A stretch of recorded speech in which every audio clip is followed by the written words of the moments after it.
Europe যেন আবার ইতিহাসের ভয়াবহ সময়ের সামনে দাঁড়িয়ে নতুন করে রাশিয়ার সামরিক ও গোয়েন্দা তৎপরতার মুখোমুখি হতে পারে এই মহাদেশটি, কিন্তু তা মোকাবেলা করতে একদমই প্রস্তুত নয় ইউরোপ।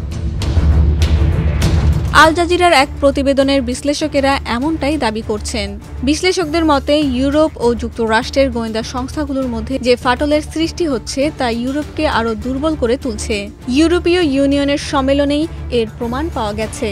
ওই সম্মেলনে বেলজিয়াম ইউক্রেনের প্রতিরক্ষা ও ইউরোপের সামরিক শিল্পকে শক্তিশালী করতে রাশিয়ার জব্দ করা অর্থ ব্যবহারের পরিকল্পনা আটকে দেয়। কিন্তু গুপ্তচর বৃত্তি ও ধ্বংসাত্মক তৎপরতার জন্য সন্দেহের মুখে থাকা তথাকথিত রুশ শ্যাডো ফিল্ডের বিষয়টি সম্মেলনে একবারও উল্লেখ করা হয়নি। কোস্টাল ক্যারোলাইনা বিশ্ববিদ্যালয়ের সেন্টার ফর অ্যাপ্লায়েড ইন্টেলিজেন্সের সহকারী পরিচালক বলেন, 1939 সালে নাৎসি সৈন্যরা ইউরোপের দরজায় দাঁড়িয়েছিল।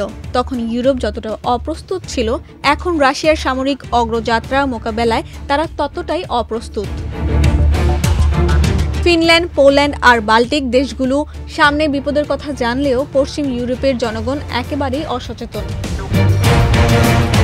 সম্প্রতি ন্যাটোর আকাশ সীমায় একের পর এক রুশ ড্রোন ও যুদ্ধবিমানের প্রবেশ, গোয়েন্দা নজরদারি ও ড্রোন হামলার আশঙ্কা সবকিছু ইঙ্গিত দিচ্ছে রাশিয়া ইউরোপের প্রতিরক্ষা ব্যবস্থায় পরীক্ষা চালাচ্ছে। এটা পূর্ণাঙ্গ যুদ্ধের আগে প্রস্তুতিমূলক ধাপ। যেমন 10 সেপ্টেম্বর 2 ডজন রুশ জেরান-2 ড্রোন ন্যাটোর আকাশ সীমায় প্রবেশ করে পোল্যান্ডের প্রতিরক্ষা ব্যবস্থা পরীক্ষা করে। কয়েকদিন পর রুশ মিগ-31 যুদ্ধ বিমান প্রবেশ করে এস্তোনিয়ার আকাশে। আর জার্মানির বাল্টিক সাগর এলাকাতেও দেখা যায় রুশ গোয়েন্দা বিমান।